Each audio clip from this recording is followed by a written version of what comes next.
Good morning, Trinidad and Tobago. This is our first episode of Pep Talks in the morning. It could be, you may be seeing it in the evening because we're going to be doing a live rebroadcast, which means we're going to use the technology and take the recorded show and rebroadcast it live 8 o'clock every evening. That is the intention.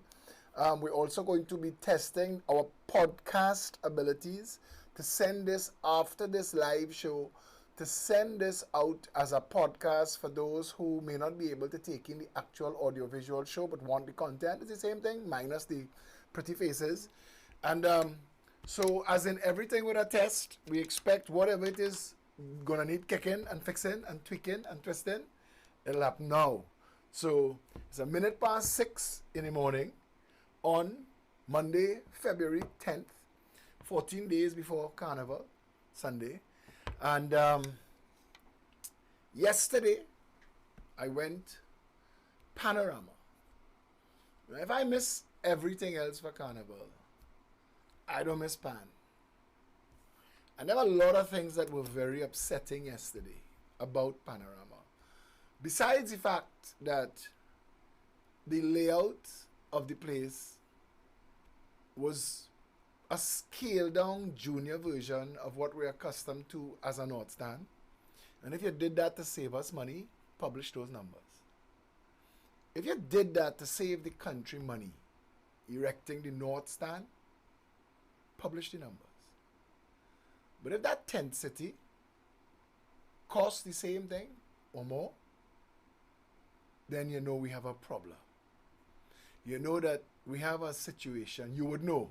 I don't want to speculate yet, but we have a situation where those in public office in our country seems to attract kleptomaniacs.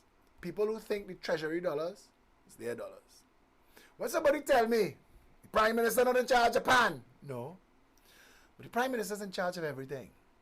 And what happens as Pan, and what happens as just about everything in this country where public funds are spent, invariably begins and ends with the Prime Minister. If I were Prime Minister and you spent public funds and you spent it in a good way and it redounded to the benefit of the citizenry and people reported to me, job well done, you'll be hearing from me. And if I were Prime Minister and you spent public funds in a bad way, in a corrupt way, or a way that does not add up, if it's incompetent or corrupt, if you misused or otherwise wasted public funds, again, you'd be hearing from me.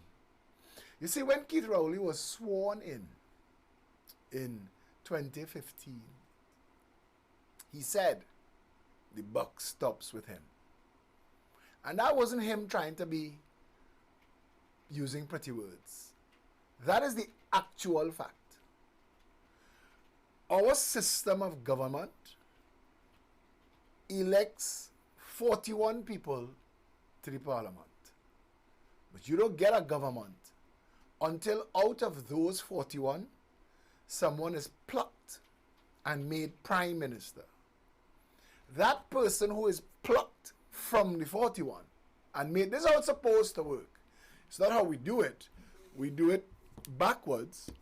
We appoint somebody as the leader of a party and send the party forward, so we know if that party get more seats in the house, it's automatic. He commands the majority of the people who've won. We get that. But that's how it's supposed to work. And of the 41 in the house, someone is supposed to be plucked and made prime minister. You do the plucking based on who has the most support of all the members in those, out of those 41. From the 41. To make a government, you need an attorney general. The law says that. Again, Moses didn't go up the hill and get this from the burning bush. Men, perhaps some women too, wrote this and called it our law. We could write anything and call it our law. Right now it says you need an attorney general. You could change it to say you need a pole dancer. It doesn't matter. What matters is what's written in the law. Follow the law. But the Attorney General is to be the custodian of the law. And the Prime Minister's job is to do everything else. Everything else. Anything that is public service in this country, it's the Prime Minister's job. The lack of water in your taps are 2 degrees away from the Prime Minister's decision making. Now, I need you to understand. There are countries in this world, smaller than this country, have much less people than this country. Barbados, for example, that do a better job of running their country. Singapore. Singapore is half the size of Trinidad and Tobago. Singapore has a population of over 5 million people. But Singapore just eclipsed the United States of America as being the most competitive economy in the world. Singapore got independence the same time as Trinidad and Tobago. Lee Kuan Yew, the man responsible for Singapore, was a contemporary of Eric Williams. And he was envious. In the start, our race between us and Singapore in the beginning, we had a head start that few people could ever have. Kind of money that Trinidad had. It was so obscene that you would have expected that Trinidad would have become one of the richest countries in the world and stayed there. That its people would become arrogant.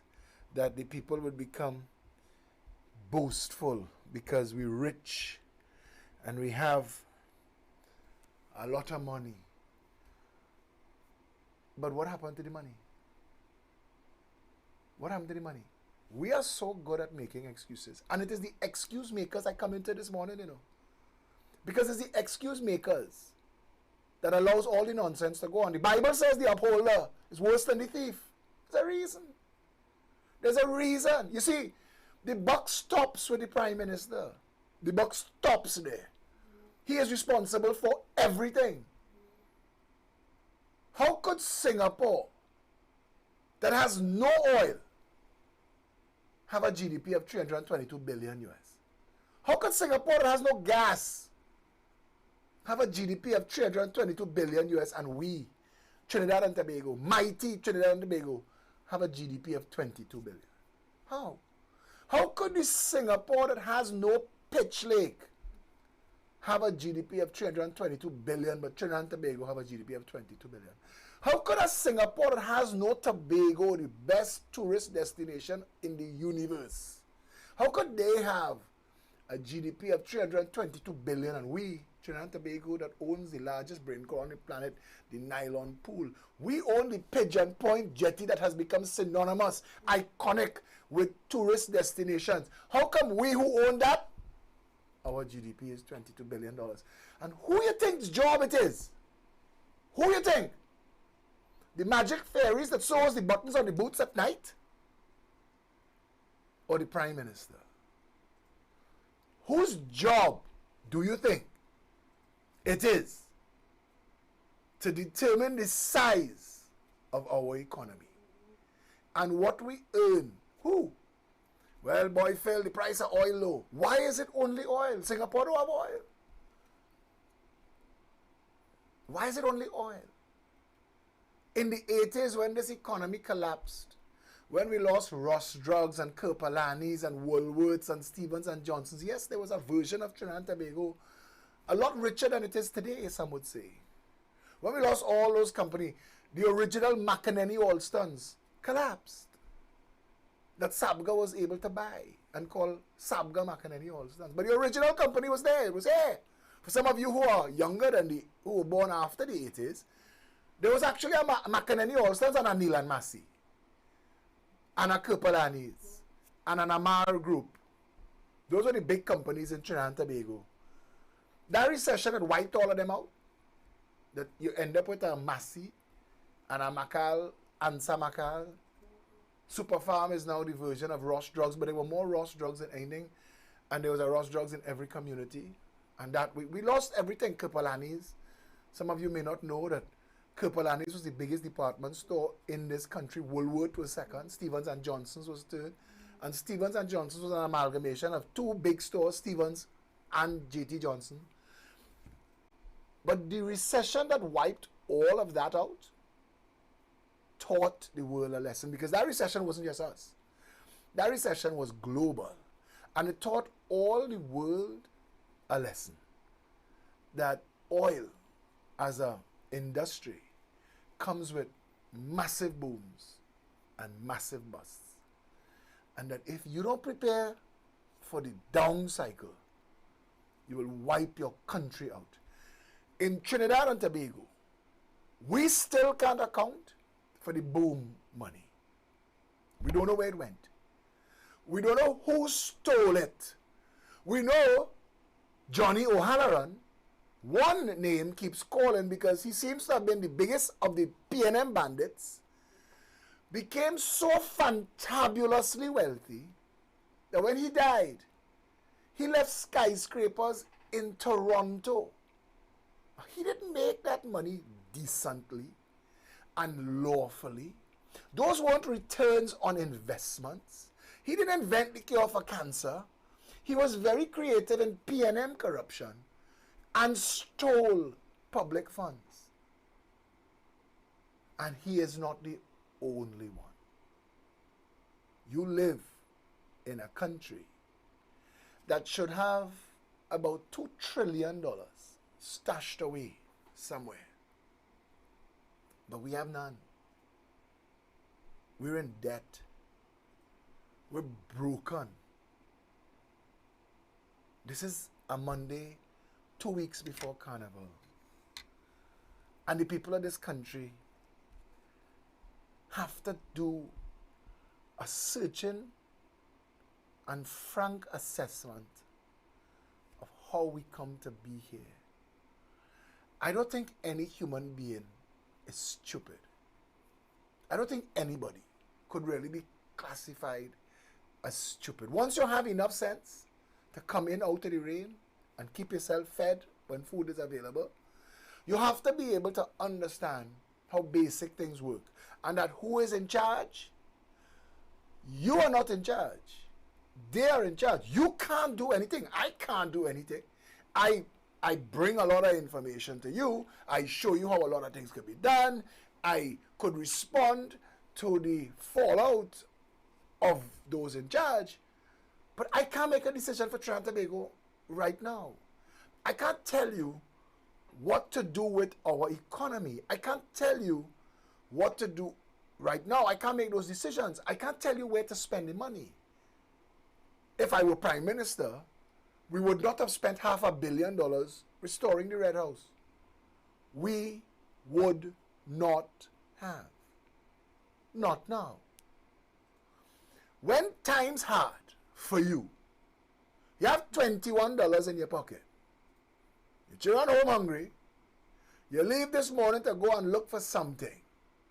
You ain't get no work. You ain't get no job. You bounce up a partner and he gave you $21. So now you have $21 in your wallet, in your pocket. And you're feeling for a half pack of cigarettes and you want to take a drink, but you know your children home, hungry bellies. And I find a way to spend that $21 to feed them. Because that's your responsibility. Them first. Because you're his father.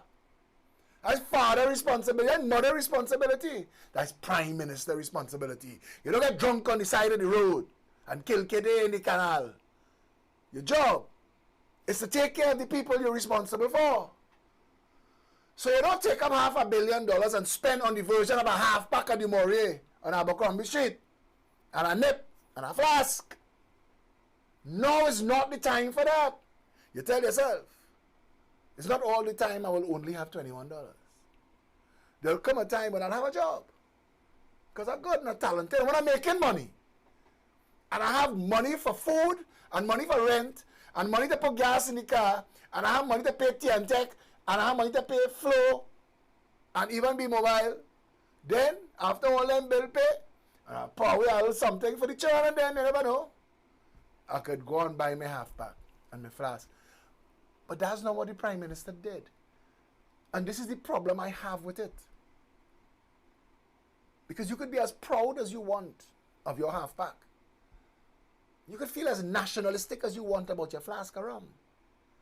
But the fact of the matter is, the choice that was made to spend $106 million to renovate President's house and the cottage on President's house grounds was criminal misconduct. You have the responsibility to marshal the scarce resources of a country suffering, tottering, ruin, staring us in the face. You have a responsibility to manage that. You can't squander it. You cannot waste it. A day may come when we boom in again. Who knows? Magic works in this country. This is a country that had a cocoa boom. So fantabulous. That when you drive around the savannah, all them big house, that is bling from cocoa days. Bling. Everybody want to undo each other, outdo each other. Who richer? That is what Stallmeyer Castle and Whitehall. That's what built that. Trinidad had a cocoa boom that shame other countries. Tobago ended up being the most expensive real estate in the world because of cocoa. We had a sugar boom. Then we had oil and gas. We had oil boom. And then oil and gas boom. So I don't know. This country seems to be blessed beyond measure. Another boom could come. And then, or you could end up with a government that stewards the national economy the way the government of Singapore did. That grows the gross domestic product and limits the expenditure, limits the exposure, limits the corruption and the white-collar criminality the way they did, because half our budget, people believe, goes towards corruption. Half. We'll talk about that later. But what we're talking about now is this. This wasn't half-pack and flask time. This wasn't you're children hungry, but you're in Francis fashion putting on fancy clothes because it's Carnival. This is a time when you were supposed to make prudent decisions. You don't borrow money to pay debt because you're now paying interest on interest. You borrow money to invest for income whose proceeds could service both debts. That's what credit is for. Credit is not for vanity projects and stunting. When you tell Trinbagonians, feel proud of the Red House, you're not telling them what to do when they can't get a job and you're responsible for the economy. You're not telling them what to do when the money that they earn from the job that they have can't afford to buy food and you're responsible for stewarding the value of the money. We'll talk about that later too. You see, you're the prime minister. You're his daddy. You're supposed to make sensible decisions. Because if you make stupid decisions, everybody hungry. To spend $106 million to renovate President's house for national pride that will never earn us a single cent. Worse, buildings like that, no matter how well you restore it, it is a continuous drain and a continuous cost. That's why I call it a vanity project. Because yes, we want to maintain our heritage, no problem at all. But you have to know that comes at a cost. Because that collapse has started again. The ruin, from the minute you stop restoring, it starts collapsing. There's a paint you could go in the hardware to buy. It's called red oxide primer. When you go to buy red oxide primer, know this. That was invented for the San Francisco Golden Gate Bridge. That red oxide primer was made for that. The rest of the world buys the excess. From the day they finished building San Francisco Bridge, they started painting rust-proofing from one end to the next. And as they reach the other end, they start back over, or it will collapse into the sea. President's House, the Red House, Whitehall, Millfloor, all those buildings, same thing. Same exact thing. Constant maintenance. Constant is what it's required, and it comes at a cost. And every time you hear them tell you, this ain't no little parlor, this Red House, this Whitehall, this President's House, you can't just send in any... Exactly. Exactly. The continuous cost to upkeep those edifices are ridiculous. There's no way to monetize President's House. None. At best, the president fling some sweeties for you on the ground. Somehow, I go let come and take a peek through the window when I let you. That's the best they could do. And that's not going to earn money. That's going to cost money to manage the lottery. But to fool people. President's house will never return that investment. Forget the fact that we don't need a president at all. Stick up in. We spoke at the start that we only have a president because men, and maybe some women, wrote that into our law. We could say we need a scarecrow as our head of government. What we write could be as insane or as sensible as we choose. We don't need a president. Serves no purpose. None whatsoever. Especially for the cause. There's a saying. The juice and worth the squeeze. $106 million we just spent on President's house. $89 million for President's house. $17 million for the cottage. That money that is going to continue to drain. We've now opened a drain to the treasury.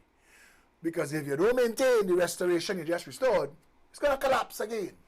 That's normal laws of nature. But what is so reprehensible about that decision is that the president doesn't want to live there.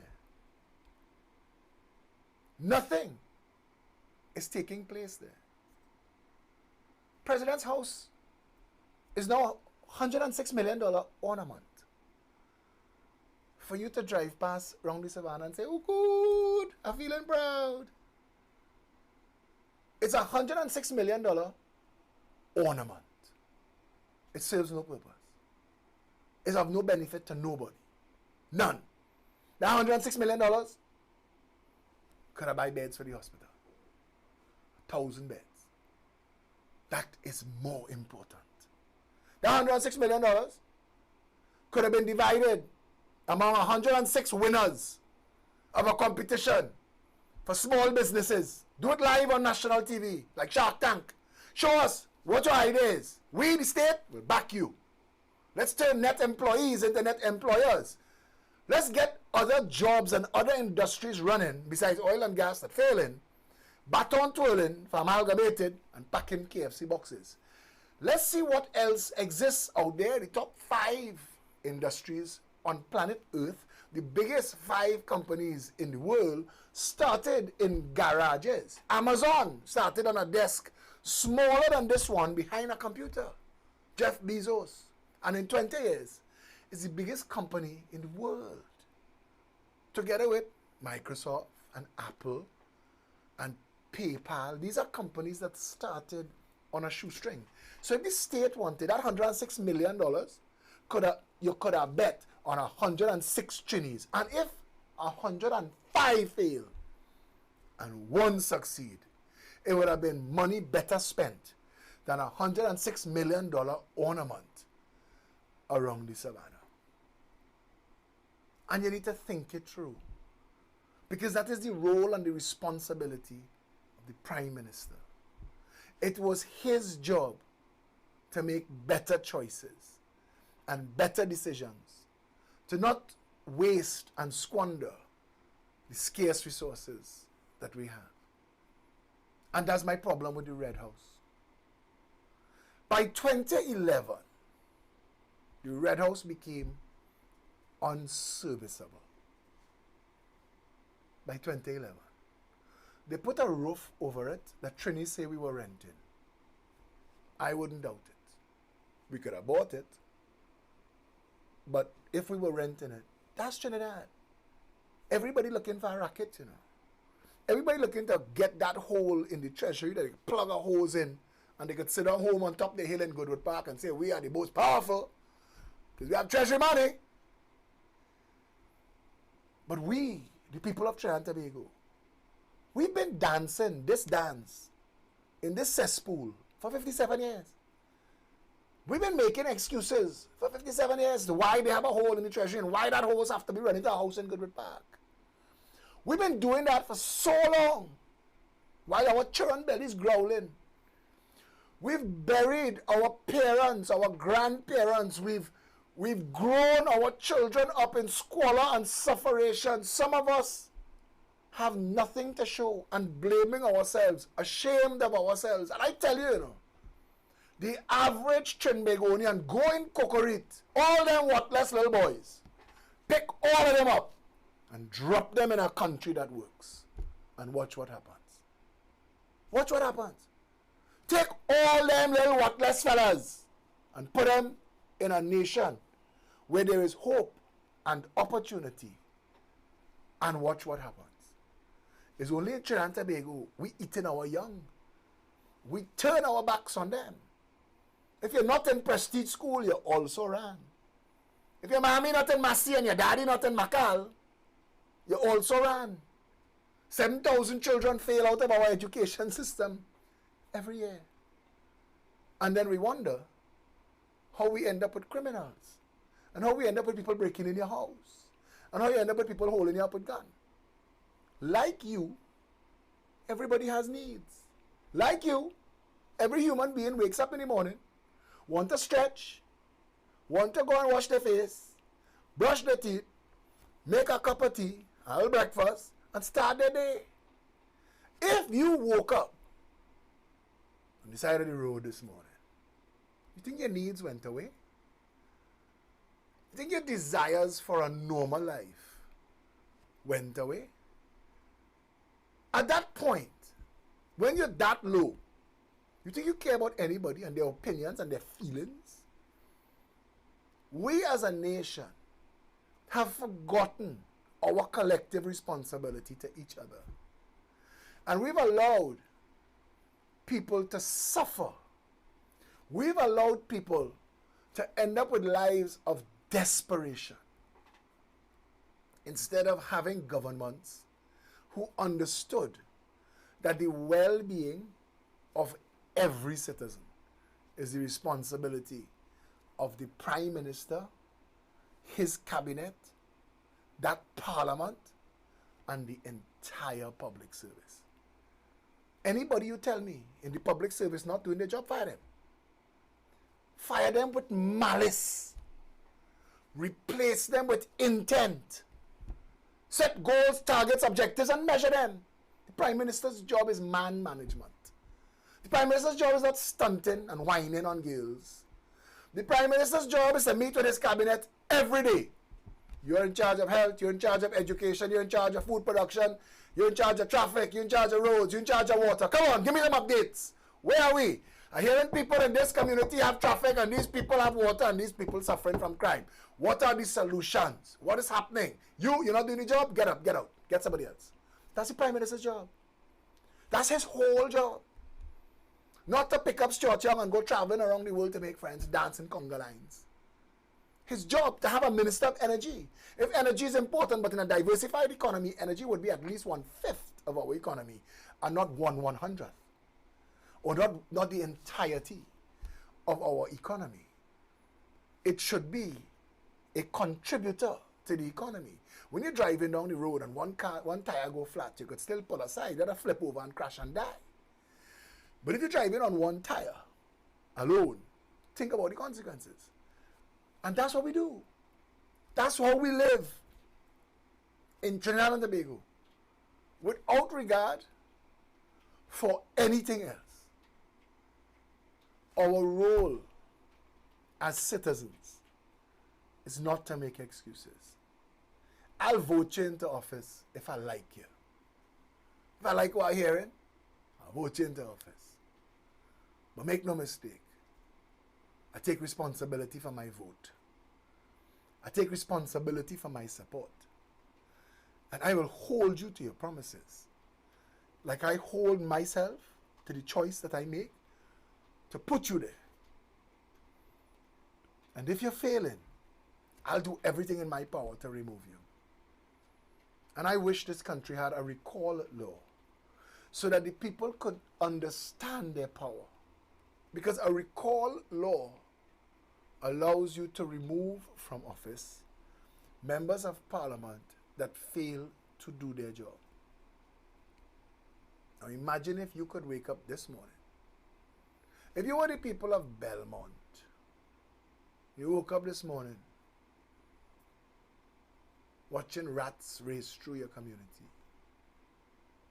If you woke up in Cocorite today, if you woke up in Marabella, if you woke up on the train line, if you woke up in Mbakade, if you woke up in La Hoqueta Talparo, and you looked around at all that degradation and all that suffering, I mean, I wish all the people who live in Bayside Towers, those apartments that cost $10 million and up, I wish all of you had creature compassion and that collectively you all walk over that walkover that separates you all from Cocorite and walk in Waterhole and realize that what you throw away would make these people's day. And ask yourself, what good fortune befell you and your children that you live on that side of the road? What misery and horror is responsible for so many people having so very little? We're going to take a break, or we're going to test our ability to take a break. And when we come back, we're going to take your phone calls. We have two phone numbers. Well, besides my phone number, you all know my phone number, 682-2110. I asked B-Mobile for 682-SEXY, and they told me be serious. So I have 682-2110. And we also have 347-4737. So you could call me if you want to contribute to the conversation, because we're testing all of this today. And if you want to call, you could call it on 682-2110 or 347-4737. We're going to test our ability to take a break. And when we come back, we continue the conversation. We'll open the lines. We'll read some news. Stand by. Trinidad and Tobago is in a crisis. For far too long, our people have been abused and silenced by our politicians and the business elite. Just look around you. People are losing their jobs. Crime is at an all-time high. Our justice, education, and health systems have failed. We all know the truth behind all that is wrong in our country. Corruption is destroying us. Billions of our dollars are being looted by a small group of business people that use our politicians to divide and distract us. So they can take what they want, leaving us with no hope for a better country. All of this is because we've never had leaders who seek the interests of the citizenry as their first priority. I am here because I'm not taking it anymore. I am here because I am not taking it anymore. I am fed up of politics as it is in Trinidad and Tobago. It is time we elect leaders with the backbone and the love of our people to go after the corrupt, evil elements in our country, hell-bent on serving their own pockets while we suffer. And it is time that we as a nation take a collective stand against wrongdoing. So we are making a plea to the nation to rally behind us. Because our freedom of speech is being threatened by those who don't want us speaking out on these issues. A man that I greatly respect is one of those leaders fighting for a better country. His name is Philip Edward Alexander, and he has bravely challenged the people and institutions that are destroying our nation. To date, he has been threatened with 5 lawsuits for having the courage to ask state agency UDCOT on why the renovations of the President's house cost $89 million. When experts in the field have estimated that that job should have never crossed 20 million. Where did the rest of our money go? We refuse to stand by and allow any agency to use our courts to try and silence and punish Philip or any other citizen of our country for trying to seek the truth. If you're fed up of corruption and want to be a part of real change, support Philip and the Progressive Empowerment Party in this fight. This fight is not for him or us to bear alone. It is a fight for you, our loved ones, and our friends. It is a fight for the future of our country. You can help by making a contribution to Philip's legal fees and help him and Pep expose the truth and shine light over the darkness of corruption. Go to our website at peptt.com, click on donate, and see all the ways you can pitch in. There is hope. Our country can be saved, but we all need to stand together. My name is Felicia Holder, Chairman of the Progressive Empowerment Party, and I support Philip Edward Alexander and the PEP. I support Philip Edward Alexander and the PEP. I support Philip Edward Alexander and the PEP. I support. I support. I support. I support. I support. I support. I support. I support. I support. I support. I support Philip Edward Alexander and the PEP. Antel is Trinidad's most reliable and technically experienced ICT company, providers of quality structured cabling, Cat6 data fiber, and power cables. We also stock cabling infrastructure basket-type cable trays for server rooms and data centers. Antel also installs and maintains video security systems including cameras, alarms, and electronic entrance locks for businesses and residential properties. Call Antel 674-1406 or 783-9250. Hey! There we go!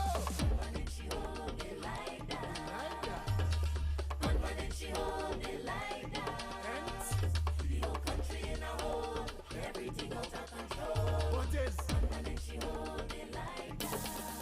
Check it out. 9 o'clock in the morning. 9 o'clock in the morning. 9 o'clock in the morning. 9 o'clock in the morning. 9 o'clock on the dot. And you can't reach the walk. Why? There's a flood on the road. 9 o'clock on the dot. You're in the same spot. Why? Organized crime. It's organized crime. Everywhere you turn. Crime and more crime. White collar crime. Blue collar crime. No collar crime. We're running out of time.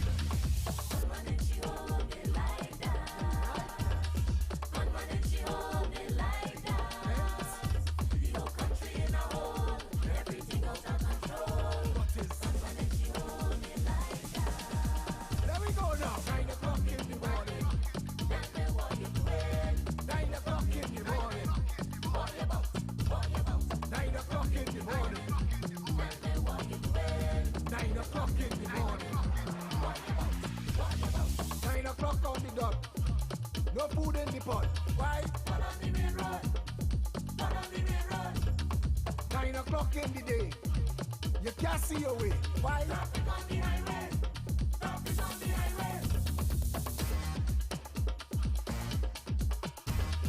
9 o'clock on the dot. No food in the pot. Bills, bills, bills and more bills. Bills, bills, bills and more bills.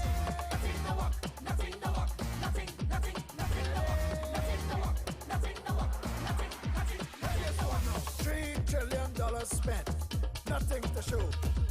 That's how it go in a land named Trinbago. Check this. Nothing to work, nothing to work, nothing, nothing, nothing, nothing, nothing, nothing, nothing. Public health fail, public works fail, local government fail, central government fail. Nothing to work, nothing to work, nothing, nothing, nothing to work, nothing to work, nothing to work, nothing, nothing, nothing to work.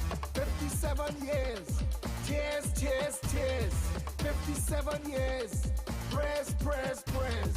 Nothing to work, nothing to work, nothing, nothing, nothing to work. No bread in the kitchen, no gas in the car, no water in the pipe. Everybody by the bar, hole in the pavement, hole in your shoe, hole in your wallet. There's only holes for you. Nothing to work, nothing to work, nothing, nothing, nothing to work, nothing to work, nothing to work, nothing, nothing, nothing to work, nothing to work, nothing to work, nothing, nothing, nothing to work, nothing to work, nothing to work, nothing, nothing, nothing to work. She hold it like that. She hold it like that. No country in a hole, everything out of control. Gunman and she hold it like that. Hey! There we go! Gunman and she hold it like that. Like that. Gunman and she hold it like that. The whole country in a hole, everything out of control. What is? Gunman and she hold it like that. Check it out! 9 o'clock in the morning. 9 o'clock in the morning. 9 o'clock in the morning. 9 o'clock in the morning.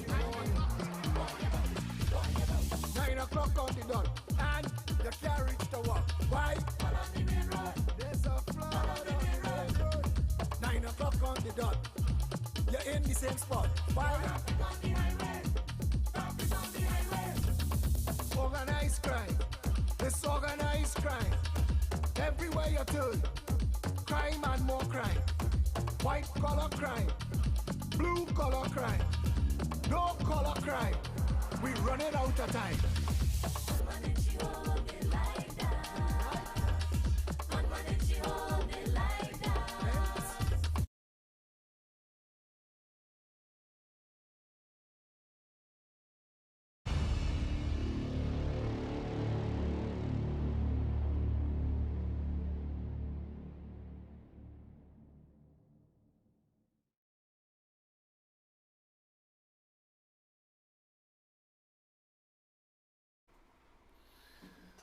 And we are back, and hopefully we did that seamlessly. This is all new technology. We're using new software for us to be able to stream this live to you, take these breaks, and do this kind of stuff. This is the test show. So if we're making any mistakes, please excuse us. To the people WhatsApping me and telling me I'm looking sexy this morning, I appreciate it. This hairstyle is courtesy hairbrush and bathroom mirror.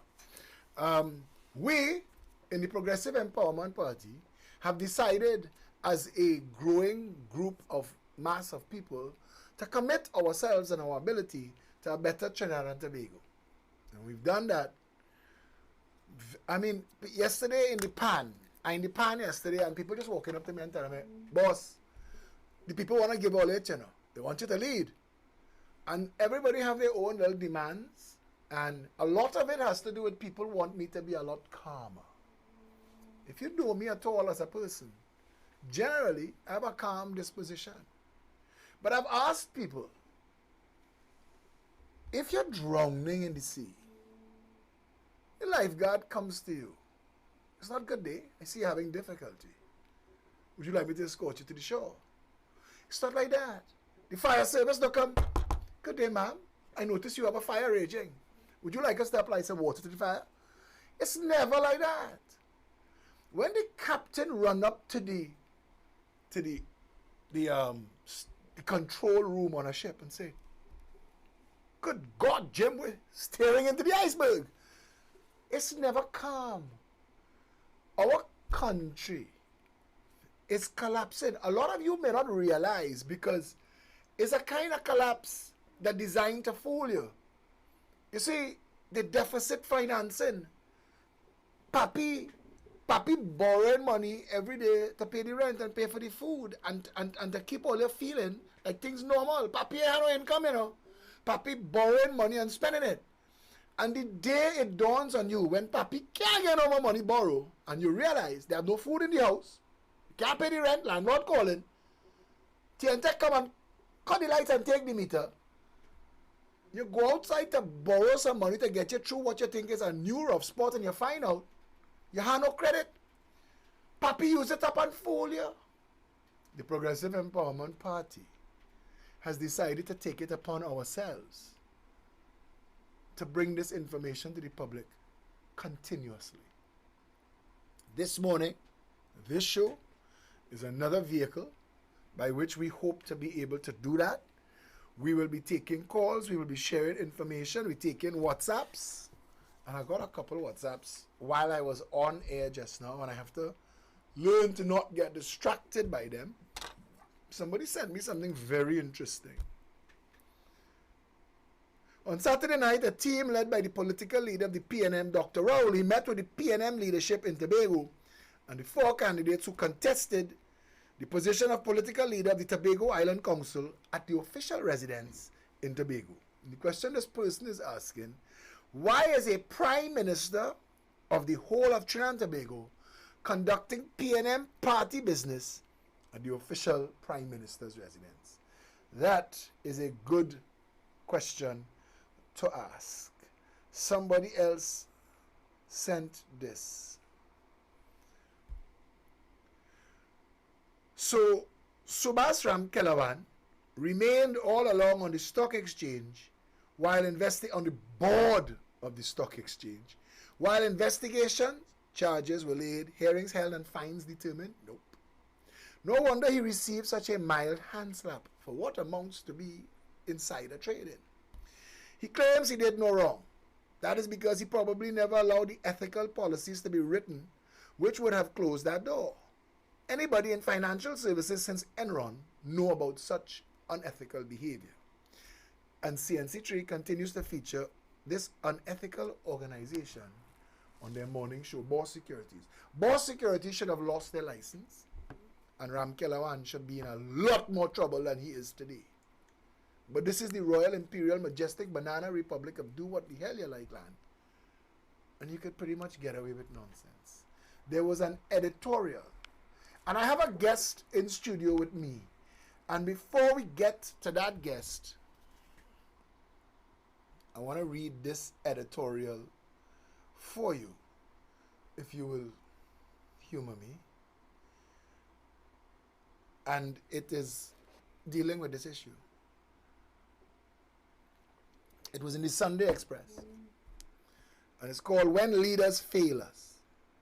The settlements announced by the Securities and Exchange Commission, SEC, against Hassan Philip Rahman, Imtiaz Rahman, Subhas Ramkilawan, and Boss Securities Limited in the matter involving the 2013 trade of 659,588 First Citizen shares underscores not only the scandal of the transaction, but the tragic reinforcement of the society's cynicism that there is no honor to be found among its elite. That is a scathing indictment and well deserved.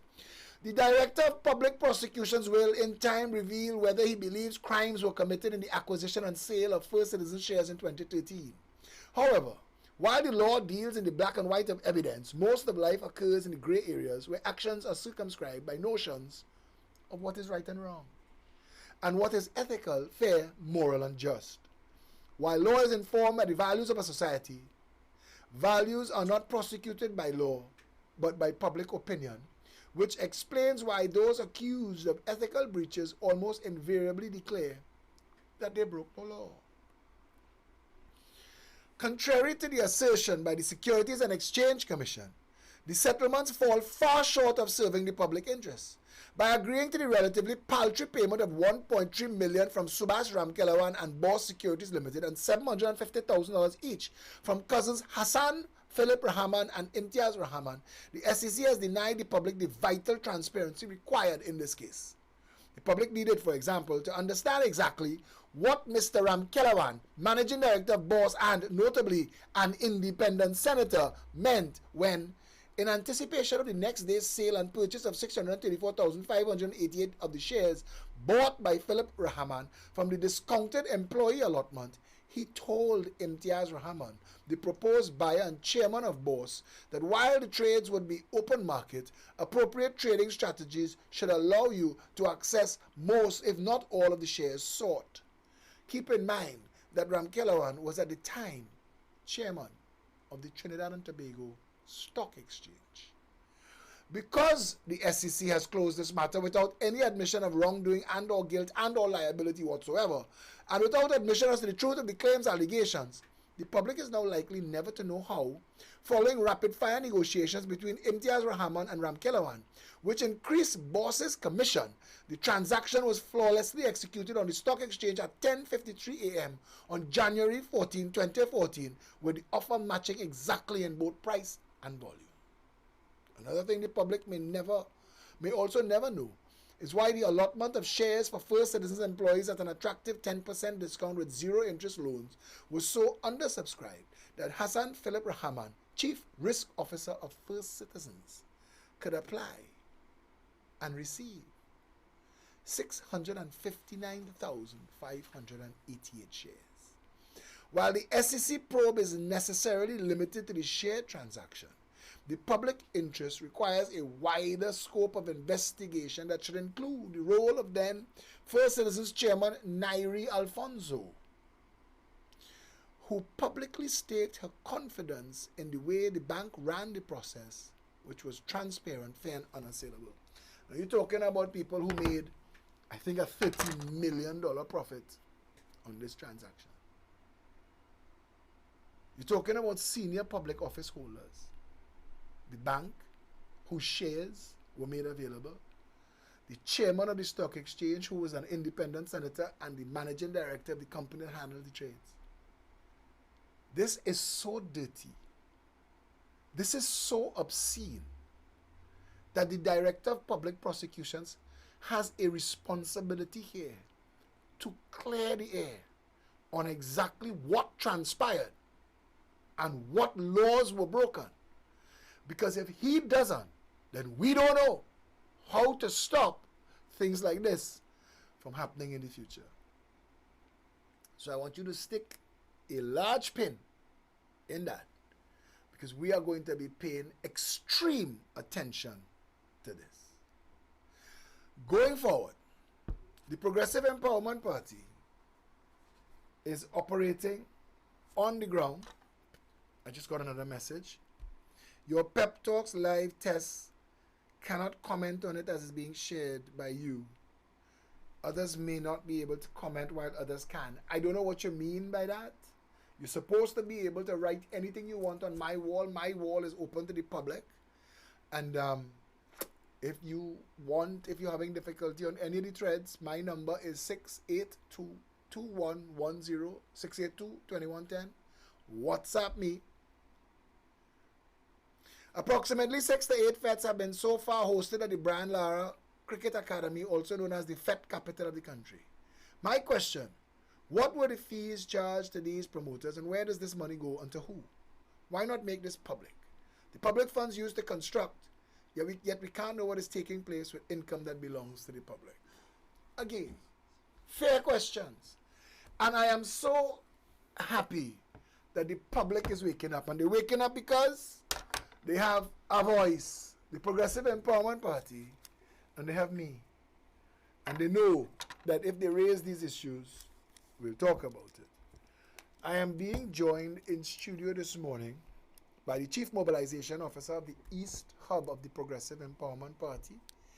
He is responsible for getting the vote out, organizing caretakers, and making sure all of the constituencies of our East Hub are properly managed. And they did a walkabout yesterday. While the rest of us were in Pan, we was working. You see the pictures, no whining. They were in Mayaro, walking about, meeting the constituents. Maurice Downs. Good morning, Maurice. Morning, Philip. Yeah? Yeah. So this is your first interview with me. Yeah. And thank you for joining us on this inaugural episode of Pep Talks in the morning. So, tell us about the East Hub, your role in the East Hub, and anything that you feel comfortable sharing. The constituencies, the caretakers, what you think about what's going on. Well, the East Hub, one of the most surprising things for me about the East Hub is the sheer landmass that we are responsible for covering. But me personally, taking up the mantle as the mobilization officer, I've been spending time really assessing how we are to go about covering such a large landmass, because the challenge to me is what boggles my mind, and that is what kind of intrigues me even more. So we have been planning, I believe since the beginning of this year, to start going into the rural areas. So I have somebody helping me at the East Hub, Sharon Hernandez is her name. She have been doing the call abouts from the membership list, get in touch with people in the rural areas to structure a plan so that we could go out to the rural areas and meet and greet. And one of the surprising things still to me, even though Pep has dominated the social media platform, you still have people who never heard about Pep. So in one interaction Akil was having with some gentleman by a bar, when we walked down to the beach side, it had people who were by the bar who never heard about the PP. So, but I want to ask you a question, right? You did a walkabout in Mayaro yesterday. Was there any media? No. Nobody came to cover? No. Nobody asked you any questions? No. Got any calls from any journalists between yesterday and today? No. But the Progressive Empowerment Party, which is the fastest growing party in the country right now, is on the ground, and the media is supposed to cover it, is not covering it. And that's why some people who rely on getting their news from media wouldn't know. Yeah. And that's what they're doing. And that's unconstitutional. And each and every one of those media houses should lose their license to broadcast. because they are running afoul of the actual constitution of the Republic of Trinidad and Tobago, upon which the law that guarantees them the right to publish and to broadcast is built. But there's a saying, a time will come when all unfair games will play over. Right now, the mission that you're doing is amazing. And you spoke about the landmass. Mearo alone is the size of the whole North Hub. I mean, the North Hub is dense.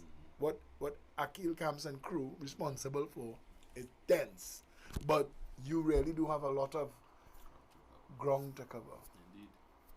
So Mearo going to be seeing you all plenty. Yeah, because we have, well, we only touched one small part of Mearo. We have other areas going to the Rio Claro region. So we'll plan that and execute that as soon as possible. But Mearo has become a marginal. It has.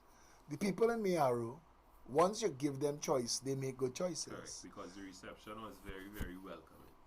We had a lot of people who were interested in hearing the policies and the different approach, because you have a lot of people singing PNM UNC. It not really making sense anymore, because the roads, even if you want to start with something baseline, the roads have moved from deplorable to such a now worse state. I don't even have a word to describe it. So they know they're suffering. It's just that, to be honest, they never really had a choice that would bring about, or not even more so bring about, but to make them feel, it have something to choose that would make sense now. And that is what the PEP really brings to the table at this point. The reality for a lot of people in Trinidad and Tobago is they are at the end game of 57 years of political nonsense. Government has used their vote to get into office to ignore them. A lot of the infrastructure that are put in these constituencies are put as make work contracts and make money contracts for financiers, and a lot of them are not maintained. So, and far-flung constituencies like Mearo would be best served, Point 410, Mearo, even Toko, Matlot, would be best served by the Progressive Empowerment Party's plan to decentralize the power of government to the constituency, to remove local government and to remove the RHAs and to remove the police precinct model and replace it with a constituency board of supervisors, so that Mearo, with its board of supervisors, a supervisor for public works, a supervisor for public utilities, a supervisor for public health, a supervisor for education, and a supervisor for national security in Mearo, would make Mearo a little autonomous state to itself, responsible for the conditions of its roads and the water that its citizens, its burgesses, its members, its constituents get, the securing of the constituency, the provision of healthcare, how the children do at school. This makes plenty more sense than having government ministers sit in Sinclair and trying to decide when they go find time to come and see what your drain's looking like. Are you explaining this notion? Because I think those two ideas, that one and the one where we want to make law that all public works of any kind done in a constituency must be done by companies from that constituency that employ workers who live in that constituency, and that no company could be present in more than one constituency, and no directors, no beneficial shareholders of any company in one constituency can exist in another, so that we make sure that the work being done in the constituency is done by people from the constituency, so that they have a vested interest in doing good work, because they will not be able to get more work if they do bad work. And the management of the national economy should be budgeted so that at budget time, all constituencies get their management fund allocated to them, so that they send the list to Parliament, to the Minister of Finance, of all the projects they need done with a value and a total, so that the Ministry of Finance could investigate the veracity of the projects, and if the quotes are correct, so that it could be approved, so that every constituency has their approved budget. They don't get money. They have an approved budget. You have $20 million to build a bridge across this river. And if that's approved, you have a $20 million room to negotiate. So you put it out to tender in your constituency and you award the contract. So if you send a bill to central government for $30 million for a bridge that was budgeted for 20, they're going to send that bill back to you, say no allocation found. No allocation found. Or if you send a bill for a bridge on another river, no allocation found. Because the person responsible for writing the check is criminally liable for the checks he writes. And he could only write checks for allocated projects, right? Funds allocated to a project. Fix this road, build this school, make this hospital functional, build this bridge. So if you, as the supervisor of public works in Meharo, had asked at budget time for 20 million for a bridge here, but between then and now, another bridge collapsed somewhere, and you have to approach the Ministry of Finance either for additional funds for that new bridge, and if no additional funds exist, then you may have to go through your list of allocated items and find something that you are willing to defer, and go to the ministry and say, we will defer building this in exchange for fixing this bridge if you can reallocate funds that was for this to that. So a reallocation document will be drawn up, cancelling the first one and issuing the second one, and it will be copied to the person writing the checks. A new budget, for want of a better word. So there will always be accountability, and that the people who are responsible for and charged with the responsibility at election, at budget time, after the budget, the entire budget should be published in the Gazette in its entirety and make it free to the nation. And that budget should have in it all 41 constituencies and the allocation to each constituency. So they go Martin West, 800 million. They go Martin Central, 820 million. They go Martin Northeast, 760 million. Going on, Port of Spain North, St. Anne's, Port of Spain South, going on and listing all. And if you go to the Diego Martin West allocation, you will see the list of projects that make up this $800 million. So the people of Diego Martin West, whose job it is, because the citizens have a responsibility in a democracy, and it is their job to make sure that what is budgeted gets done within the year that it is allocated to be done.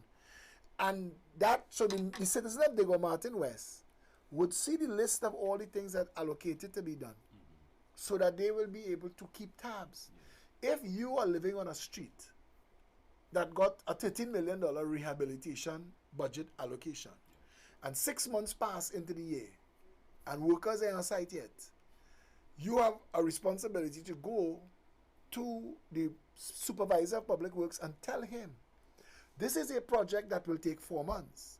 If you don't mobilize within the next 2 weeks, we are going to central government to have you removed for incompetence and failure, because the money has been allocated to do this job. So your job is to make sure this job gets done, and that way central government wouldn't have to be concerned about every street, bridge, road, school, light pole, water pipe, because within the constituency, the people have a board of supervisors with autonomy, responsibility, and funding to take care of those things. Are we explaining this? Because this is revolutionary. This is real governance. What the people supposed to have as government? They're not supposed to be crying and moaning. They're not supposed to be burning tires and rioting. They're supposed to be able to have a system that they could work with. Right now we have no system. You don't know who to call. They have a hole in the road, you're just making noise. With this, there's a system. Are we taking the time to explain to the people? And how is it being received? Well, when we do, I mean, you would have instances where people would be willing to engage in deeper conversation, because when you approach people, obviously, based on first their body language and their interest shown in asking questions, you would know. But in many of the cases, we did really spend that time really explaining to to them as much as possible on a granular level how the PEP has built-in accountability in the policies that we propose now. So I believe this is where, for those who show the interest, that idea is what they latch on to, because in my existence in Trinidad, I have never really experienced this level of detailed information given by any other political party. You see, so for me, I believe we bring in something, as you said, so revolutionary. It's just really and truly now to get the message out as much as possible. And you're building your team, your own personal team for mobilization. How's that going? You find that Trinidadians are getting more and more warm to the idea of... They are actually, because we had about four new people. When I say new people, people who were not really active in the hub, that expressed that joy and that satisfaction in that walkabout and share. So it's that getting more enthusiasm. People really getting excited, because we had a 15-year-old girl who's still going to school, and she was giving out flyers to drivers passing by and saying to them, fix the education system, more accountability in government. So that for me is a sign not to give up and not to stop, just to keep grinding, because there is that hope now. It could happen. It will happen. A lot of the marginals, or so-called marginals, exist in the East Hub. A lot of people saying that all 41 constituencies are marginal now. Trinidadians are not happy with the state of affairs in this country, regardless of who and where. So, I mean, you think that we as a people have the capacity to get beyond the tribal voting that has left us where we are?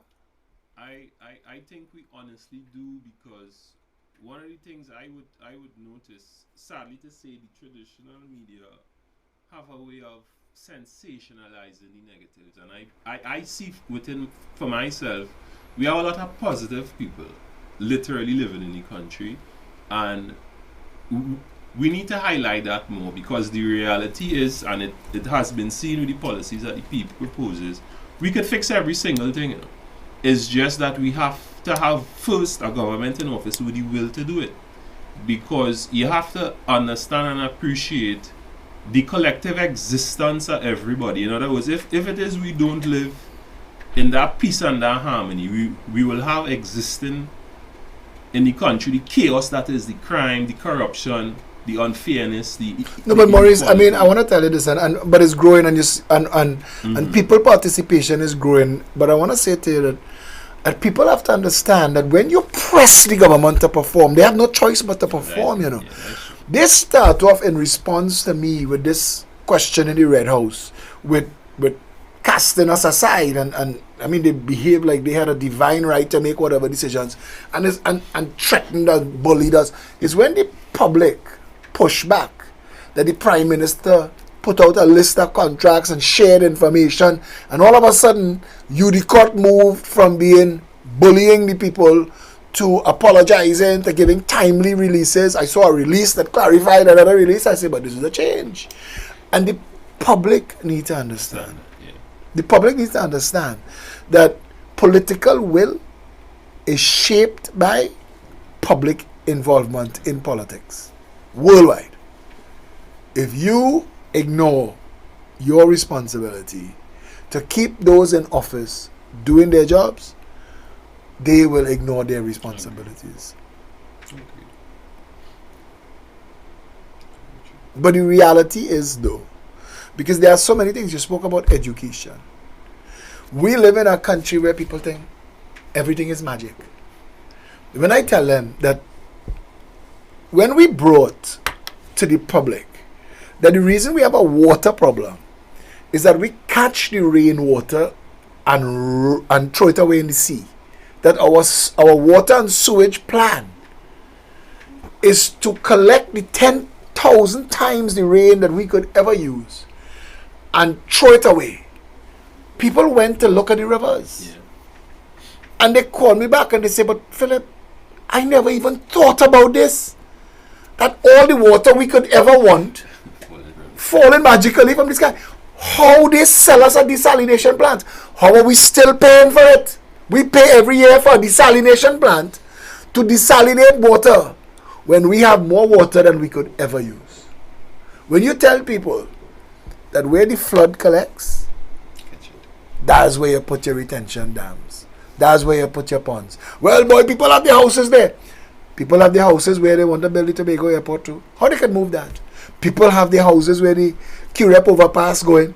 How they could move that? We're convenient in our outrage sometimes, and we're convenient in our thinking, but I am looking to the 66% of the population that not voting, because it's growing. Every election, more and more people rejecting the two options on the table. They're not going out, they're not participating at all.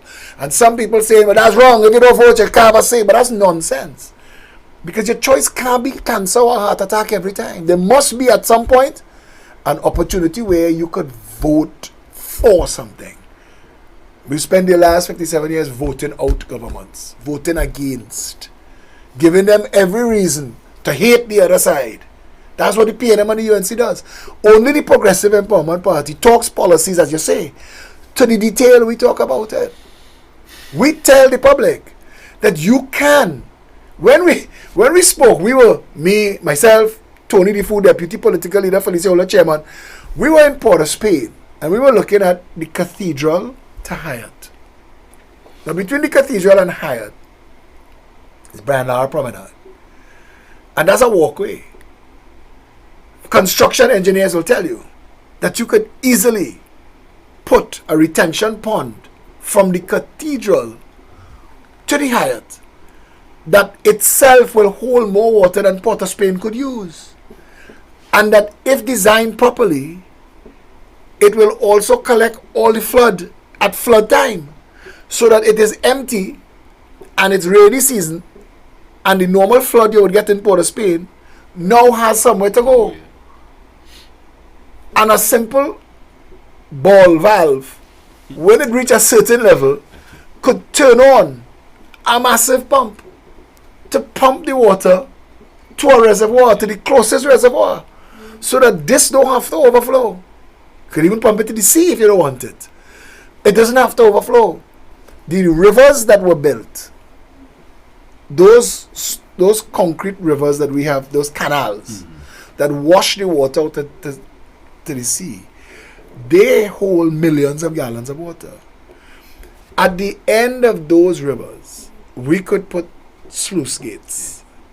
And those sluice gates could hold the water to a level, itself a retention pond, to an overflow point.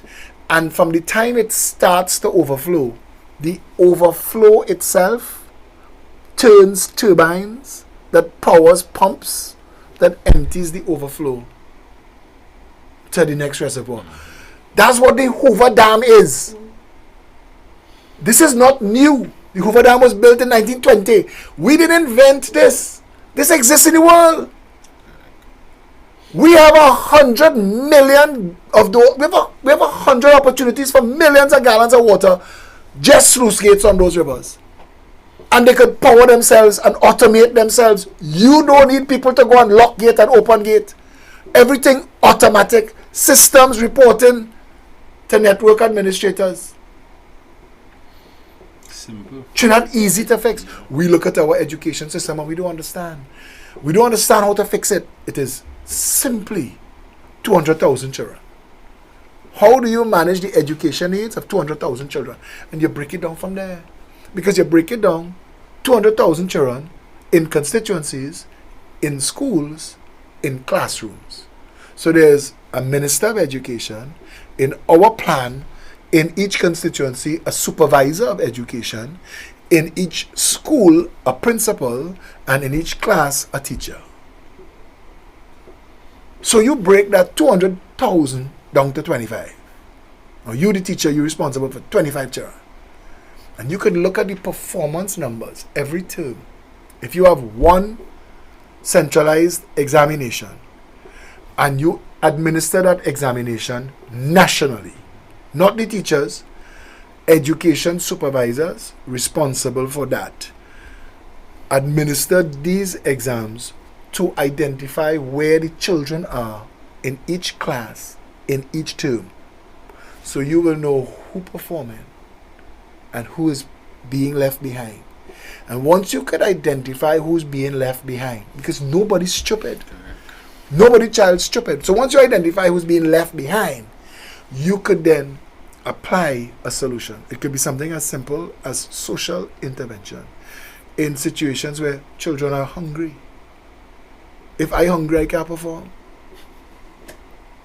And I talking for me. So we know that. So if children in school and mommy and daddy poor and they can't and things hard, you could have, that's an easy problem to fix. Frederick Douglass said, it is easier to raise functional children than it is to fix broken men. And we need to treat all of these things a little more seriously. I know that you all in the mobilization team have a lot of meetings and discuss a lot of these policies so that when you go out to the public, you think that your team, you find it's an easy job imparting this information. Yes, it is. Once, well, at least for me, in terms of imparting it, you wouldn't have people grasping onto it, immediately. So you just had to keep repeating the same process, because I have noticed in the members of my team, they are becoming better in terms of explaining policies and passing on the information. And so, the public is receptive. Yeah. The public feels like this starting to make sense, that government could actually work in China. Yeah? Yeah, that is the reality, at least I experience. Well, Maurice, I would like to thank you for being my first guest on Pep Talks in the morning. Is there any closing comments you would like to make? Trinidad and Tobago, this is your time. For people who would know and would see, we have never had an opportunity like this, never had a political party like this, and let us not wait for it to be too late, or for the saying, as the saying will go, too late to be the cry. Let us become responsible for ourselves and our country and make the right decision. Thanks a lot, Maurice Downs. Maurice is the head of the East Hub of the Progressive Empowerment Party. The Progressive Empowerment Party has broken the country up into 5 zones of management: North, East, Central, South, and Tobago. And Maurice is the mobilization officer of the East Hub. We're going to take another short break now, and when we come back, we're going to deal with any outstanding messages and calls and stuff. This is our debut, our inaugural Pep Talks in the morning. And if you want to make a call when we come back, the numbers are 347-4737 or 682-2110. Stand by. Trinidad and Tobago is in a crisis. For far too long, our people have been abused and silenced by our politicians and the business elite. Just look around you. People are losing their jobs. Crime is at an all-time high. Our justice, education, and health systems have failed. We all know the truth. Behind all that is wrong in our country, corruption is destroying us. Billions of our dollars are being looted by a small group of business people that use our politicians to divide and distract us, so they can take what they want, leaving us with no hope for a better country. All of this is because we've never had leaders who seek the interests of the citizenry as their first priority. I am here because I'm not taking it anymore. I am here because I am not taking it anymore. I am fed up of politics as it is in Trinidad and Tobago. It is time we elect leaders with the backbone and the love of our people to go after the corrupt, evil elements in our country, hell-bent on serving their own pockets while we suffer. And it is time that we as a nation take a collective stand against wrongdoing. So we are making a plea to the nation to rally behind us. Because our freedom of speech is being threatened by those who don't want us speaking out on these issues. A man that I greatly respect is one of those leaders fighting for a better country. His name is Philip Edward Alexander, and he has bravely challenged the people and institutions that are destroying our nation. To date, he has been threatened with 5 lawsuits for having the courage to ask state agency UDCOT on why the renovations of the President's house cost $89 million. When experts in the field have estimated that job should have never crossed 20 million. Where did the rest of our money go? We refuse to stand by and allow any agency to use our courts to try and silence and punish Philip or any other citizen of our country for trying to seek the truth. If you're fed up of corruption and want to be a part of real change, support Philip and the Progressive Empowerment Party in this fight. This fight is not for him or us to bear alone. It is a fight for you, our loved ones, and our friends. It is a fight for the future of our country. You can help by making a contribution to Philip's legal fees and help him and Pep expose the truth and shine light over the darkness of corruption. Go to our website at peptt.com, click on donate, and see all the ways you can pitch in. There is hope.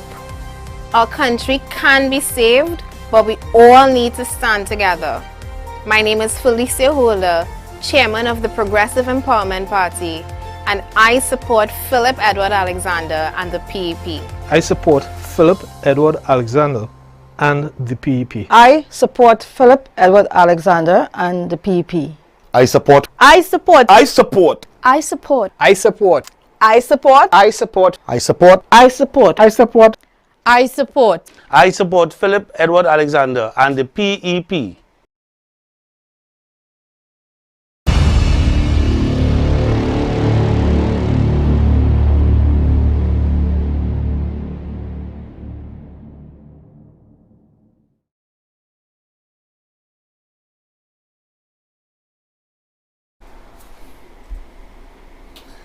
And we're back, and we got a call when we were off air. So I told, yes, my friend, I told you that I will return your call when we're back live, and we're back now. This is our first caller.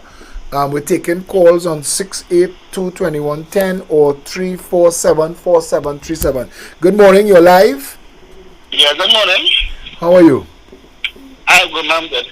Well, I've been listening to you for the last 3 months.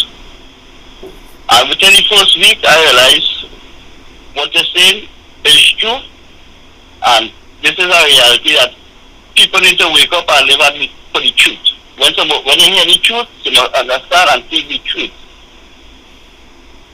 And another thing is, every time I hear you talk, I realize the shithole that we really living in. Because this country could have been so much better.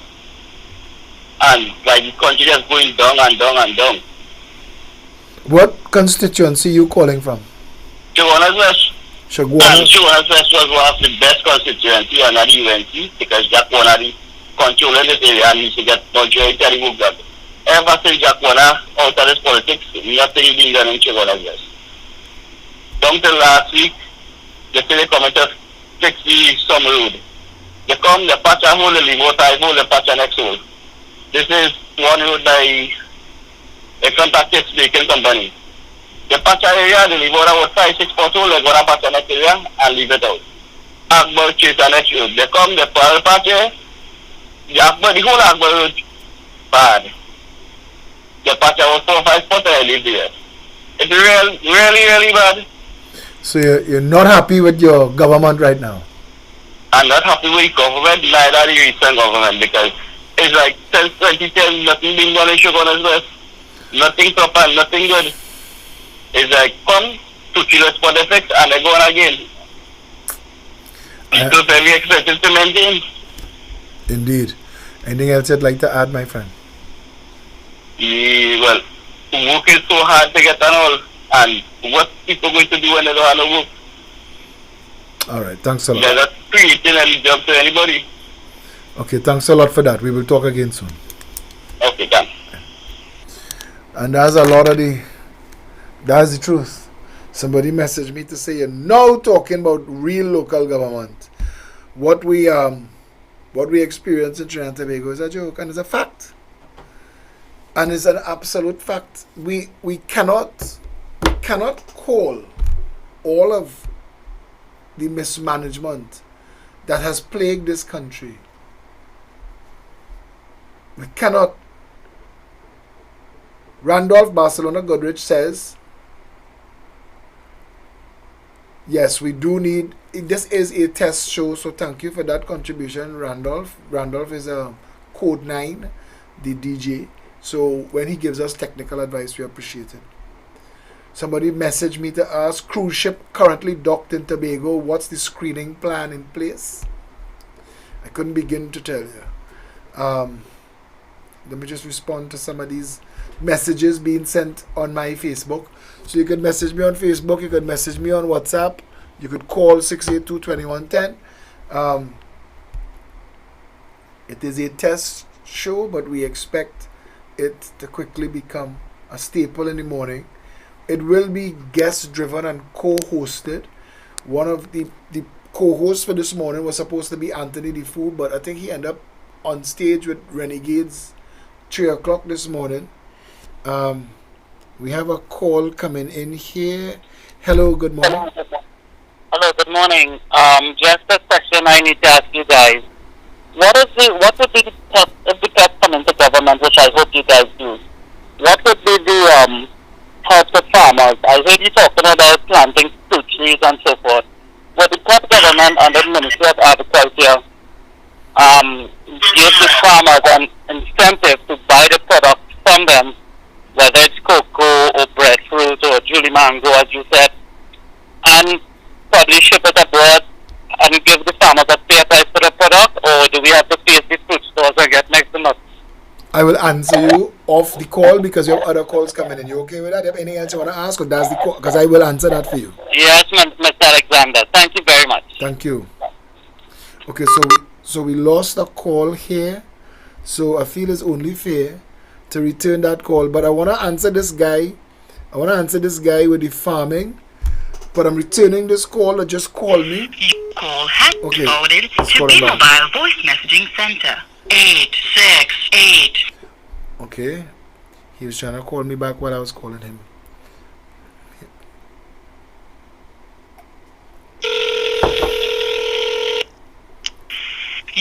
All right, well, I'll wait to see if this person makes the dial themselves.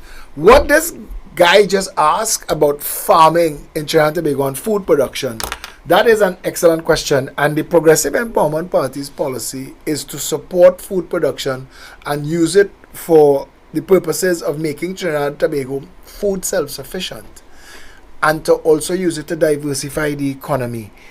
Hello, good morning. Welcome to Pep Talks in the morning. Good morning. So, Alexander, I'm just calling to congratulate you on this new program and to let you know that I was one of the participants in the Mayaro walk yesterday. It was really thrilling for me and my family, and I hope to do better more and let them keep up with the good. Thank you very, very much for that, my friend.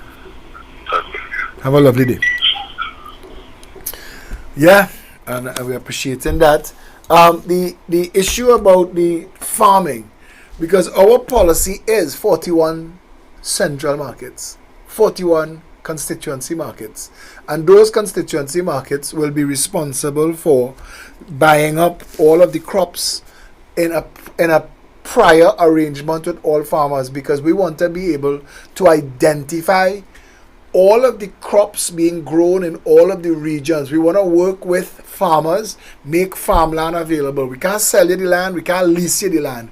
We will make the land available to you once it's state land, free of charge, once you're working with us to grow. You don't have to pay for the land, but what you have to do is grow the crop, because if the year passes and you don't grow what you're supposed to grow, then you're just wasting the land, and we have plenty of people who would like to grow and sell. We will make the land available to you, and in certain regions we will identify the choices of what to grow, and we will assist you in giving you the support you need to grow those things, and we will predetermine a price based on, there is something in the global market called futures, and futures identify the price 3 months, 6 months of certain things, and based on traditional values, we would know that in Trinidad and Tobago, if you get X amount of tons of planting, that it will sell for X price, so you don't have glut and you don't have shortage, so that we could hold to prices that the public could afford and have a variety of foods available at affordable prices in Trinidad and Tobago for all the people. And then the next step is to become a net food exporter as quickly as we possibly could. Once we could satisfy the needs of our people, we will become a net food exporter, and step 3 is to become a food processor. So that's the short term, the medium term, and the long term plan. food processor is to have the government involved in a national cooperative of farmers, and the government's role is to provide processing facilities for farmers, and the farmers would use those facilities to, or not just farmers, the business community would use those facilities to get involved and to manufacture what they want to manufacture for the international market, for local, regional, and international sales. So that, take pepper sauce, for example. Pepper sauce is a growing commodity in the world. The world getting to know Trinidad and Tobago pepper sauce, and a lot of people who could easily grow peppers don't have the facilities to move forward to access the grinding, the preserving, the bottling, the labeling, the boxing, the shipping. The government has that ability. And creating a cooperative helps them, so that if you are a farmer or you're a small businessman and you want to get into the pepper sauce business, and you're somewhere in that chain, and you talk to us, and we say, okay, this is what we'll do. We'll help you, our graphics and marketing department will help you find a name, register the name, create logos, and put in all of the correct information. There's information that has to be on a label for things to ship internationally. If you don't have a proper label, they're not going to accept it. So we will make sure that you have all of that information, so that you can move from grower to producer to processor to exporter. We would make warehousing space available, shipping space available, because to move a package from Trinidad and Tobago is expensive, but to do break bulk and consolidate containers out of Trinidad to Miami gives everybody a better chance. Our export prices could be very good if we work with our people and keep all of the additional costs from piling on. Trying to ship a pallet of goods is expensive. Putting that pallet in a consolidated container reduces the prices significantly. Everybody don't need to have their own grinding mill. Everybody don't need to have their own pasteurizing vats. Those are standard for the market, for multiples of products. So once you provide that for people, in the beginning, there are those who will start off using the shared facility of the cooperative, but their products flying off the shelf and they're making plenty money, and it becomes inconceivable for them to have to wait in line to get their day or their week with the production facilities. When they're making so much money, they could now access financing to set up their own facility. And that's how our business is found, and that's how our business is grown, and that's what government supposed to facilitate.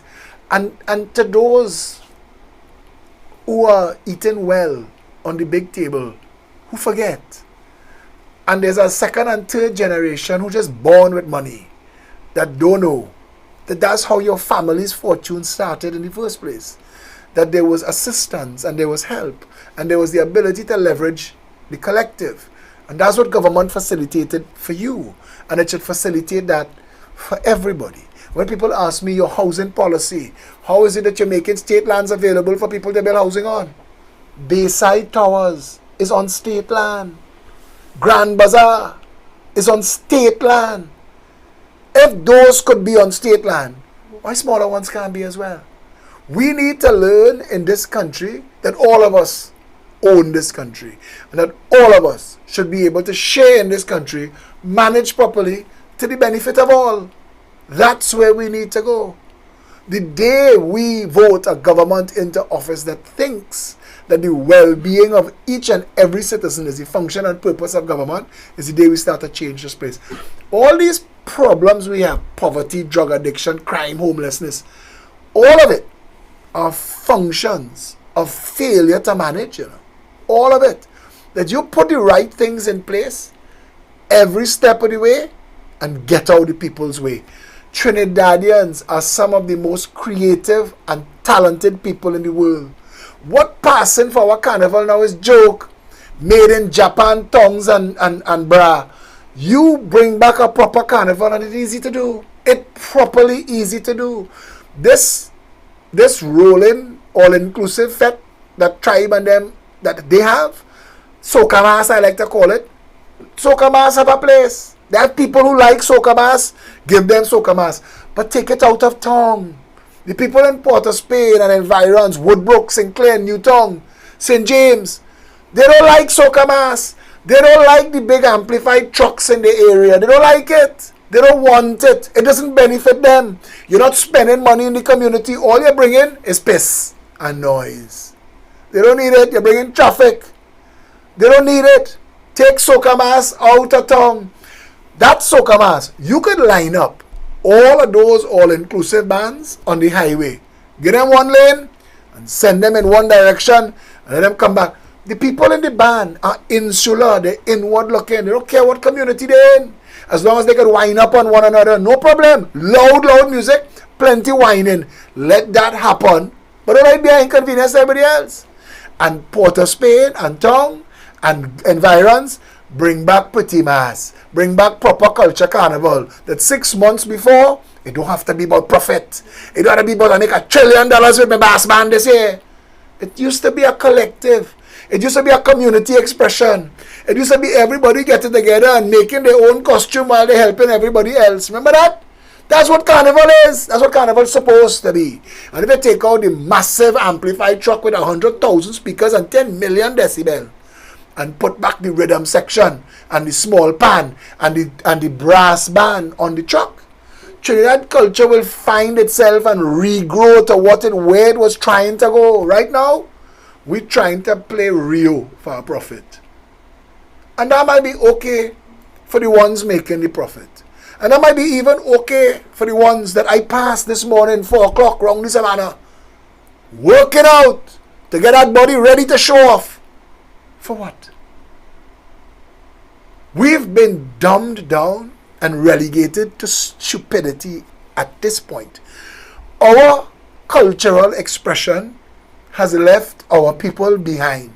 So nobody know what Carnival is supposed to be anymore. It is a massive money spinner for the FET promoters and the all-inclusive bands on the move.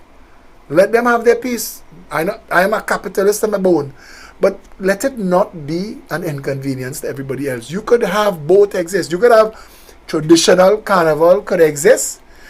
Right now, we still have the nonsense of judging points and judges.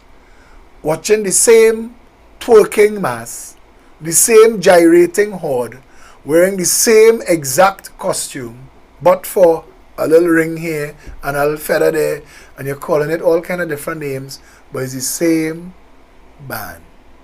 All of them.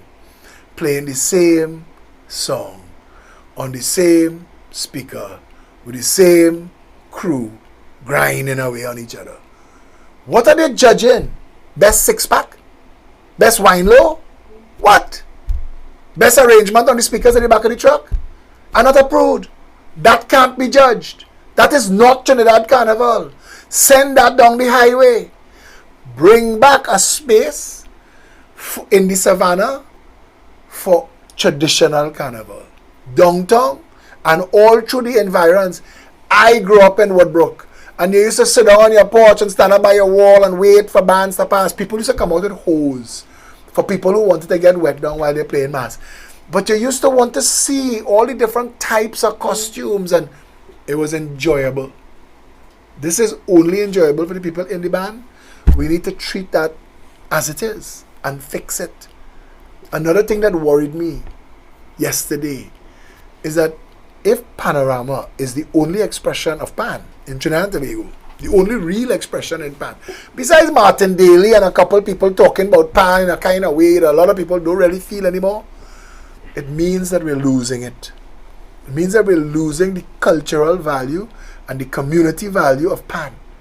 Lavantil Despers is now based in town.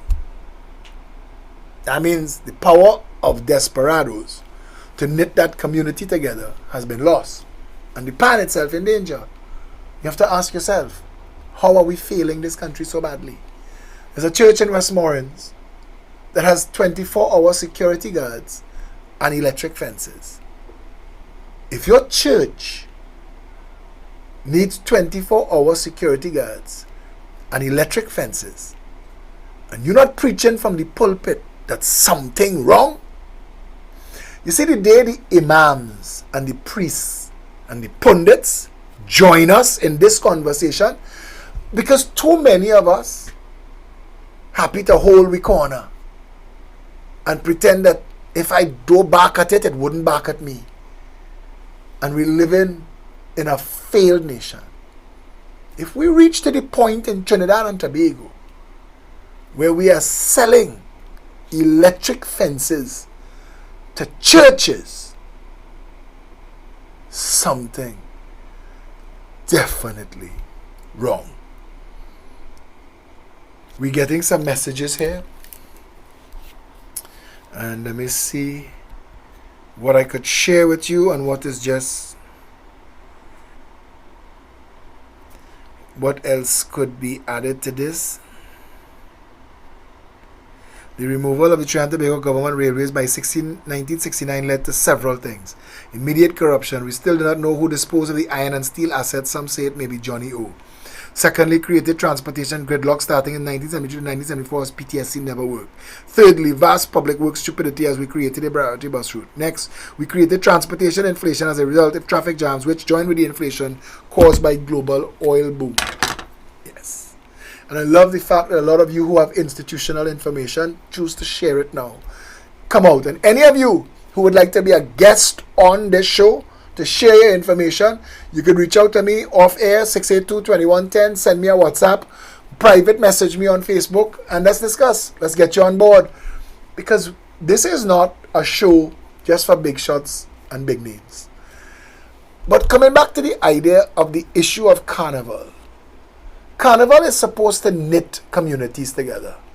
San Fernando, Chaguanas, Arima, Point Fortin, Tobago, not just Port of Spain.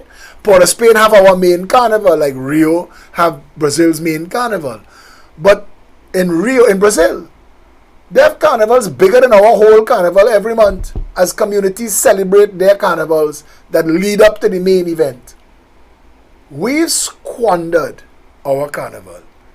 And instead of leading the world in an expression of culture and community, we've tried to monetize something and kill the goose that laid the golden egg.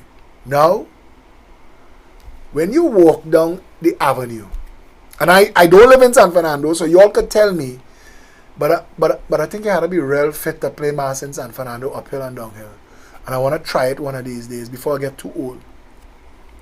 But again, I grew up in Woodbrook, and I know that the avenue used to be packed with people. If you're not playing mass, all around the savannah, I used to remember, we used to go and walk about. If you're not playing mass, you're somewhere liming, and everybody, and the North Stand packed with people. People come for the day with a cooler, a pillow, and a cooler, a beers, and there's it. Give me my mass. No, you don't even have reason to build a North Stand. Nobody want to see it. 10 years ago, we started talking about it, that the streets are deserted. That after the band pass and the noise gone, it's just things blowing in the breeze, in the empty space where Carnival used to be. This is, all of it is an indicator of how failed we are as a country in managing all of our situations. And we need to get back to a place where we understand how to operate this country. We're going to take our last break now. And when I come back, we will wrap up the inaugural episode of Pep Talks in the morning.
the dot. You're in the same spot. Why? Traffic on the highway. Traffic on the highway. Organized crime. Disorganized crime. Everywhere you turn. Crime and more crime. White collar crime. Blue collar crime. No collar crime. We running out of time.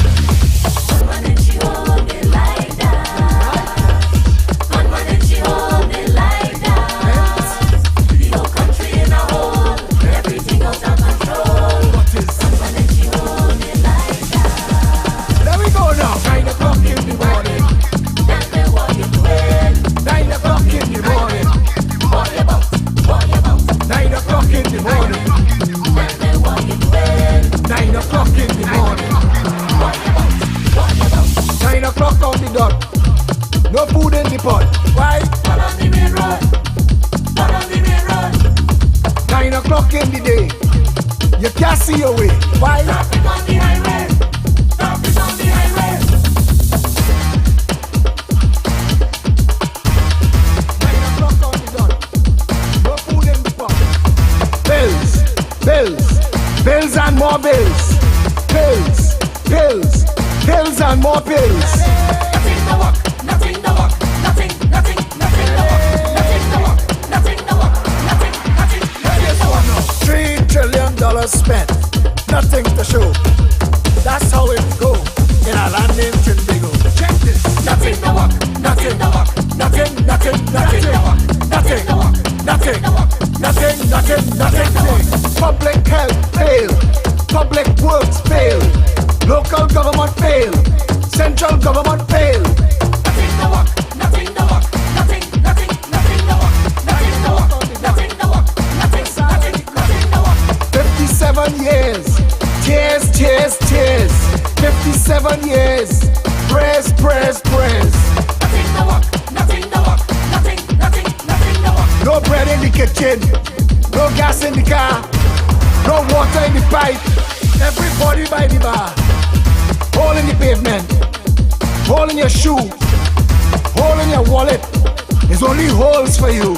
Nothing to work. Nothing to work. Nothing to work. Nothing to work. Nothing to work. Nothing to work. Nothing to work. Nothing to work. Nothing to work. Nothing to work. Nothing to work. Nothing to work. Nothing to work. She hold it like that. When she hold it like that. No country in a hole. Everything out of control. Gunman and she hold it like that.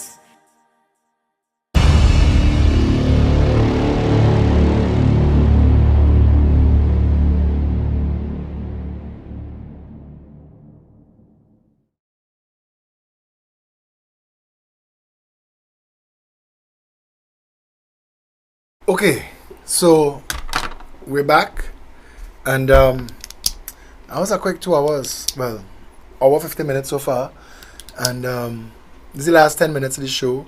We're expecting a call from New York City that she called while we were on the break.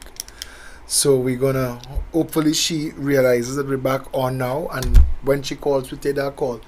But I'd like to thank Satish Ramsaran, head of Pep Media, for putting this together. We came up with the plan to do this show a while back, but we accelerated it to test it, to be in time for straight out of Carnival this year. This is our last best chance, and we wanted to make sure that we had everything in place to handle everything that we need done. And the best way to do that is to come directly to you. A lot of people take their information in the morning, some take it in the evening. Being able to do this live show every day will allow many of the PEP members to speak to you one-on-one, have guests, discuss issues. We're going to rebroadcast. The intention is to rebroadcast as a podcast, an audio podcast, and the intention is to rebroadcast live at night, 8 o'clock, so that all of the people who take it in the morning, who prefer it as an audio file, who take it as a evening line, everybody get the opportunity. You will get the same live interaction on the evening rebroadcast with all the other viewers, except you won't be able to call in because it's a morning show. Akil Camps, the head of the North Hub, is also a very talented contractor. And Akil and his people built this studio that you're seeing now in quick time. All the pictures that we are going to use going forward, we've learned our lesson with the President's House debacle. So we make sure that all the pictures that we use are our pictures. And so you'll never have to worry about that. We learn our lessons fast. It is our intention to invite everybody who has a contribution to make to the national conversation. And if you are somebody who would like to make a contribution, would like to come on the show and to talk about different issues, because if you look at the amount of things we touched on this morning, it's not just politics. We're talking issues. And if you understand issues, hello, good morning. Welcome to Pep Talks. Hi, Philip. Good morning. How are you? Calling from New York. How is it in New York? Fine, thank you. How is it in New York this morning?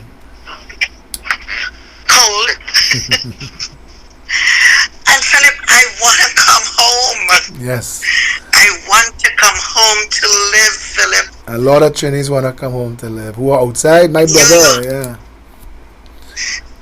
The outsiders need you, Philip. We need you. You're the only viable option that we have now. And we're asking you to keep on doing what you're doing to fix our country. We don't want to be in another man's land all of our lives. We've done what we had to do here. We want to come home, but we need to come home to a better country. I absolutely agree with you, and I want to tell you, we need your help. The Progressive Empowerment Party needs your help, and all of the foreign-based Chinese who know that the plan is to make Trinidad a first world nation so you can come home to a functional country. We also need your assistance. Yeah, we need assistance now, and we need the assistance after we get in the government, the professionals among you, to come and take up roles and positions, because you've had experience in the real world and you know how things are supposed to function.